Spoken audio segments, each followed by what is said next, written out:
muchachas, eu sou a profe Adri, sou uma das professoras de espanhol aqui do Meta.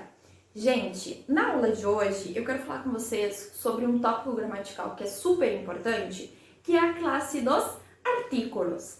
Gente, relembrando uma ideia que a gente aprende desde lá da escola, né, que a gente acompanha a gente durante toda a nossa vida escolar, nossa vida de estudos no geral, que é a ideia da divisão das palavras em classes gramaticais. Às vezes, a gente simplesmente decora isso, né? Ah, tá, a classe dos substantivos, a classe dos artigos, a classe dos verbos. Mas às vezes a gente não entende exatamente por que tem que dividir, né, as palavras em classes gramaticais. Primeira coisa, falar classe gramatical é a mesma coisa que falar classe de palavras e é a mesma coisa que falar categoria gramatical. Então, quando uma prova ela fala em classe gramatical, ela pode usar outra nomenclatura. Pode falar categoria gramatical ou classe de palavra. Tudo isso é sinônimo.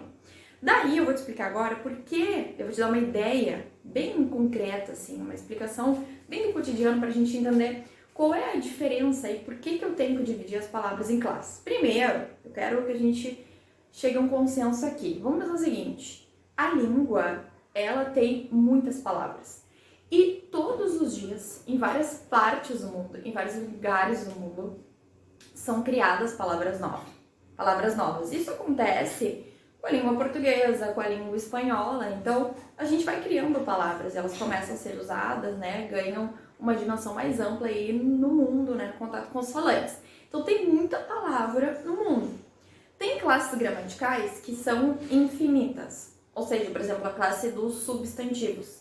Antigamente, a gente não falava assim, eu vou fazer um tweet. Essa palavra não existia em português, por exemplo, né? Mas hoje em dia a gente fala. Então, essa palavra foi incorporada à língua portuguesa, né? Ela foi incorporada também à língua espanhola.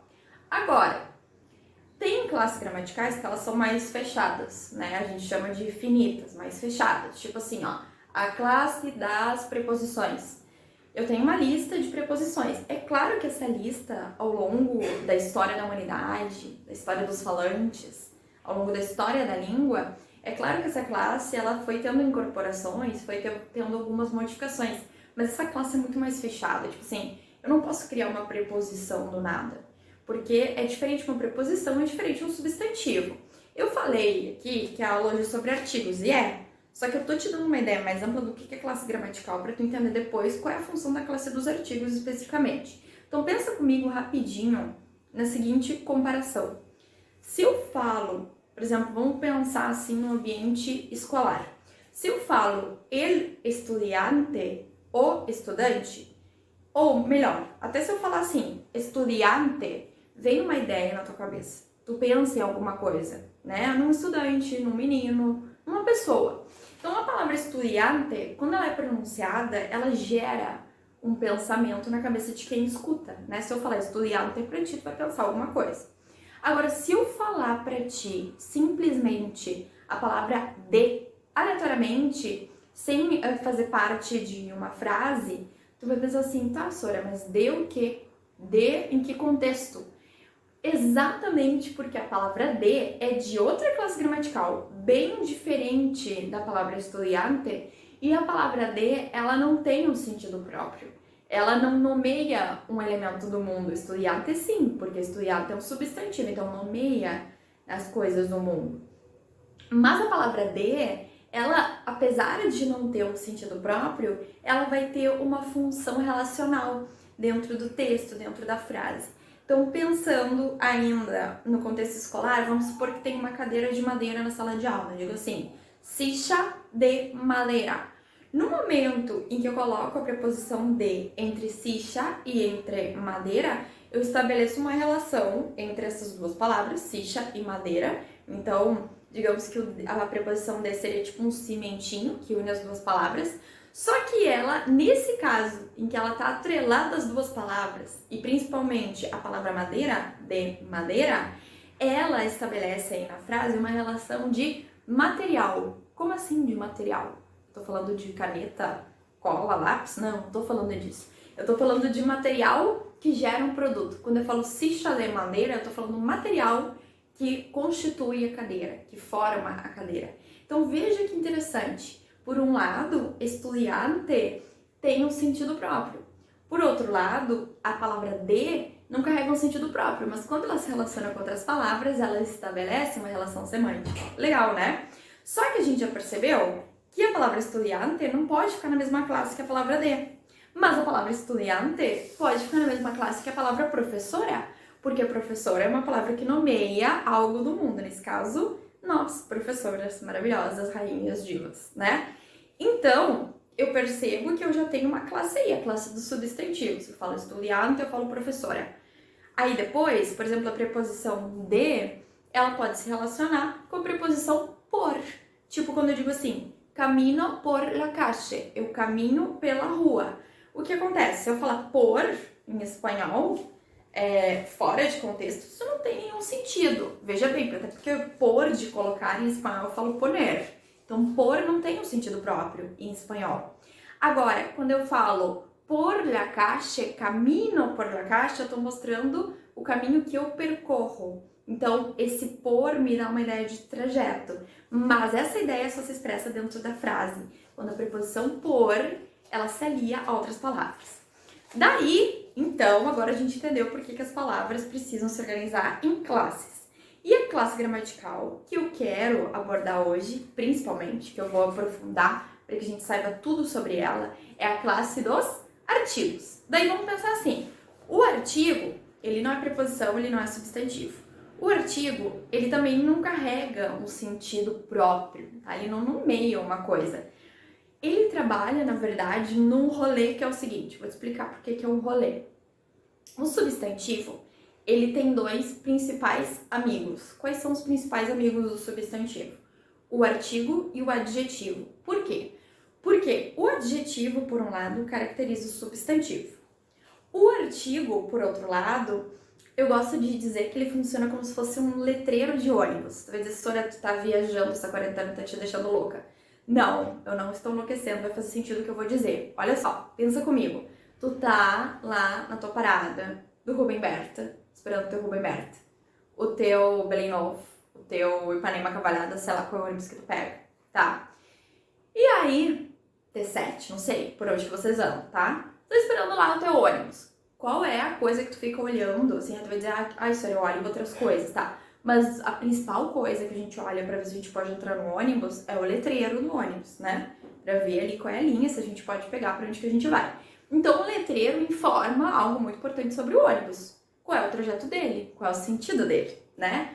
Aí, o artigo ele funciona como se fosse um letreiro de ônibus para frase. Ou seja, o artigo, ele avisa umas coisas para mim. Por exemplo, o artigo diz assim, eu sou do rolê do substantivo, sou amigo dele, sou amigo do adjetivo também, mas principalmente sou amigo do substantivo. O que eu tô te dizendo aqui nesse caso? Eu quero te dizer que o substantivo que tá vindo aí na sequência, ele é feminino e ele tá no singular. Então tu já sabe aí que o gênero desse substantivo é feminino e que o número dele é singular. Então o que o artigo faz? Ele informa para mim qual é o gênero e o número do substantivo. Por que eu disse que ele faz parte de um rolê? Porque o artigo, o substantivo e o adjetivo têm que concordar. O que é concordar? É ter a mesma opinião? Não. Na gramática, concordar não é ter a mesma opinião. Na gramática, concordar, no caso da concordância que envolve nomes, que é a concordância nominal, quer dizer que se o substantivo é feminino, o artigo também tem que ser. E o adjetivo que caracteriza o substantivo também. Se o substantivo está no plural, o artigo tem que estar no plural. E o adjetivo também. Tudo tem que estar concordando. Isso aí é uma dica muito boa, porque eu tô falando contigo sobre artigos aqui agora. Mas às vezes a gente tem questão ali que aborda concordância nominal, concordância verbal dentro da prova de espanhol. Isso vale para o português também, né? Que é bem interdisciplinar a coisa. Então, saber o que é concordância é fundamental. Dito isso, eu vou te dar um exemplo. Vamos supor que eu falo assim, la professora inteligente, sou eu, tá? Mas eu também poderia falar, la alumna inteligente, aluna inteligente. Observe que nos dois casos, o que acontece? Eu tenho a palavra professora, no outro exemplo eu tenho a palavra alumna, que significa aluna. Ambas palavras foram antecedidas pelo artigo lá. Por que elas foram antecedidas pelo artigo lá? Porque o artigo lá é um dos artigos que eu uso no singular e para expressar o gênero feminino em língua espanhola. Então, o artigo ele vai fazer isso, ele vai anunciar para mim informações sobre o substantivo. Então, a primeira coisa que eu tenho que saber é que eles são do rolê de substantivo, que o artigo antecipa um substantivo na frase e que o artigo carrega informação de gênero e informação de número sobre o substantivo.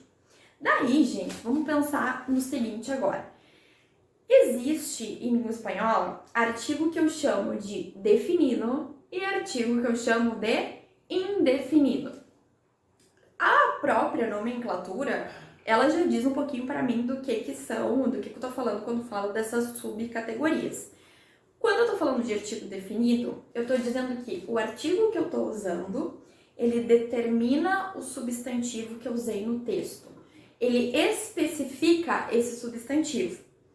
Quando eu digo que o artigo é indefinido, também posso chamá-lo de indeterminado, indeterminante, pode ser qualquer um desses nomes. Quando eu digo que ele é indefinido, então quer dizer que esse artigo que eu ponho na frente do substantivo na frase, na verdade, ele não vai especificar esse substantivo, ele vai dar uma ideia mais ampla sobre ele. Aí tu vai dizer, ai, Sora, não entendi nada aí nessa parte, tá? Até entendi o que é o conceito de cada um deles, mas não entendi como é que fica na prática. Então eu vou te mostrar, porque aqui a gente traz exemplo pra tudo, né? Olha aqui, vamos supor que um dia acontece uma coisa terrível, que é o seguinte, tua mãe, teu pai, teu namorado, tua namorada, a pessoa que te acompanha nos estudos, teu tio, tua tia, tua avó, teu irmão, sei lá quem, essa pessoa descobre tragicamente, tu não estás estudando como deverias, tu está estudando menos do que deveria. Por quê? Porque acontece uma coisa tenebrosa que é o seguinte, um dia, vamos supor, tá, pra quem mora com a mãe, vamos supor que um dia tu chega em casa e a tua mãe diz o seguinte pra ti, hijo, no puedes imaginar o que passou. Una professora te chamou por teléfono e me dijo que não estás estudando. Vou traduzir. A tua mãe tá bem brava e ela tá dizendo o seguinte, filho, uma professora te ligou, te chamou por teléfono, te ligou e ela disse que tu não tá estudando tanto quanto tu deveria. O que acontece nesse caso? Perceba, uma professora te chamou por teléfono, uma professora te ligou. Pergunta que eu te faço, tu sabe quem é a professora? Sou eu? É a professora Amanda? É a professora Jennifer? É a professora Malu? É a professora Camila aqui do Meta que te ligou? Tu não sabe, porque é uma professora, pode ser qualquer uma. Então, esse artigo una, que antecede professora nessa frase, ele é um artigo indefinido, porque ele traz a ideia do substantivo de maneira mais ampla, ele não determina quem é esse substantivo, ele não tinha sido especificado no texto ainda, beleza? Agora, se tivesse uma segunda opção de cena e tu chegasse em casa e a tua mãe te dissesse, hijo, la professora te chamou por teléfono. Nesse caso, por mais que eu não tenha dito ainda aqui o nome da professora, quando a tua mãe diz a professora te ligou, aqui, como ela usou o artigo lá, se entende que a tua mãe sabe quem é a professora e tu também. Foi a professora que te ligou. Provavelmente na situação, vamos supor que eu, que sou essa pessoa amada, querida, que quero o teu bem, a tua aprovação, eu te ligo, digamos assim, com alguma frequência pra te perguntar, ô fulano, aí, tá estudando? Como é que tá a vida? Assistiu minha aula e tal? E aí, eu liguei e tu não tava. E aí, eu acabei te dedurando porque eu queria o teu bem, eu sabia que a tua mãe ia me ajudar, tá? Então, perceba, qual é a diferença de falar una professora e la professora? É que quando eu falo una professora, eu não tô especificando o substantivo no texto, né? Não há um referencial anterior que me diga exatamente quem é essa professora. No outro caso, quando eu falo la professora, eu especifiquei, eu determinei esse substantivo, né? E aí, nesse caso, então, eu tenho um artigo definido. Agora, então, a gente vai sistematizar aqui do lado, porque a gente tem efeitos especiais agora. A gente vai sistematizar quais são os artigos da língua espanhola. Artigos definidos. Vamos começar pelo masculino. Eu tenho o artigo el, o artigo la. O artigo el é o equivalente ao o do português. Então, se eu for falar o professor em espanhol, eu direi el professor. O artigo lá, muito parecido com o a do português, então eu digo la professora, que é a mesma coisa que a professora no português. Qual é o plural disso? Eu falo el professor e o artigo plural é los. Então, cuidado! Tem gente que já estudou francês algumas vezes na vida que quer botar les. Não, pelo amor de Deus. Existe a palavra les em espanhol, só que ela não é artigo, ela é outra coisa, ela é um pronome, tá? Então, cuidado. Então, eu digo el e los nos definidos. E no feminino eu falo la e las. Então, la professora, las professoras.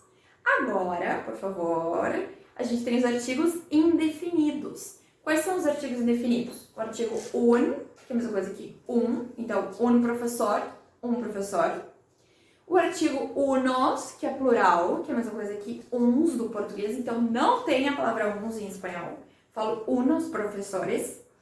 O artigo feminino é o artigo una e o seu plural é unas. E aí, então, eu digo una professora e unas professoras.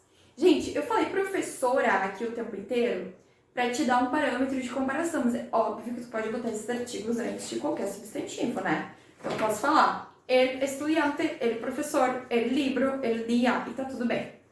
Tá, agora que eu acho que meu tempo está quase esgotando, o que eu quero te dizer? É um momento compromisso aqui entre nós. É um momento entre nós dois, entre nós três, se tu tiver assistido isso com outra pessoa, mas é o nosso momento. Por quê, gente? Olha, nós estamos nos preparando para vestibulares pro Enem. Do ponto de vista de vestibular, de prova que cobra a gramática do espanhol, tu já deve ter percebido que o conteúdo dos artigos não é dos mais difíceis. É um conteúdo básico, ele é inicial. Só que dentro do conteúdo dos artigos dá para dificultar coisa, dá para fazer questão que tu erra. E o que seria um pega-ratão que poderia aparecer em prova, que poderia te ferrar, mas não vai, porque é o nosso momento e é o nosso combinado. Qual é? Gente, ó, vou botar agora aqui, ó. Existe em espanhol a palavra el sem acento, que é a palavra que eu acabei de ensinar, que é o quê? Artigo. El sem acento é artigo. Agora, também existe, ó, tá aqui do lado, a palavra el com acento. E a palavra el com acento não é um artigo. Por favor, não me dá este desgosto. Tu não vai dizer numa prova, botar verdadeiro, dizer que a palavra el com acento é artigo. Não é. A palavra el com acento é um pronome pessoal. El com acento significa ele. É muito diferente. Depois a gente vai estudar, nas próximas aulas, a acentuação. E a gente vai aprender que existe um acento que é acento diferencial. E o acento diferencial, ele justamente faz o quê? O que tu acha? Ele diferencia palavras, né? Então, a palavra ele sem acento é diferente da palavra ele com acento. A presença desse acento agudo é importante. Tu não vai fazer igual no português que tu não põe acento nas palavras. Tem que botar acento em espanhol, porque diferencia, muda a classe gramatical. Então, ó, se a URGS ou outro vestibular afirma para ti que ele com acento e ele sem acento são palavras da mesma classe gramatical, é mentira, porque o ele sem acento é artigo, o ele com acento é pronome. Um significa o, ele professor, o professor. O outro significa ele. Então, muito cuidado. Olha, eu vou parar esse vídeo por aqui e vou te deixar com esta reflexão, que é muito importante, tá? Tu guarda isso no teu coração. O próximo vídeo, a próxima aula, ela também é sobre artigos, mas ela vai tratar da eufonia dos artigos. A cacofonia no português, tá? Espero que esteja tudo bem aqui na minha casa. Ó, que tem tudo a ver com a cacofonia do português. Gente, então a próxima aula é sobre eufonia e depois a gente vai falar sobre o 9º artigo. Aí tu vai dizer, Sora, tu não sabe contar? Já podemos perceber que tu é uma pessoa das letras. Não, eu sei contar. Eu falei que são 8 artigos, né? Eu falei aqui nessa aula. La, las, el, los, un, unos, una e unas. Tá, isso sim. Mas tem um 9º artigo, que é o artigo neutro lo, que tem uma função um pouco diferente dos 8 que eu apresentei nesse vídeo hoje, tá bom? Um beijo, buenos estudios e hagan ejercicios. E, por favor, fiquem em casa. Saludos!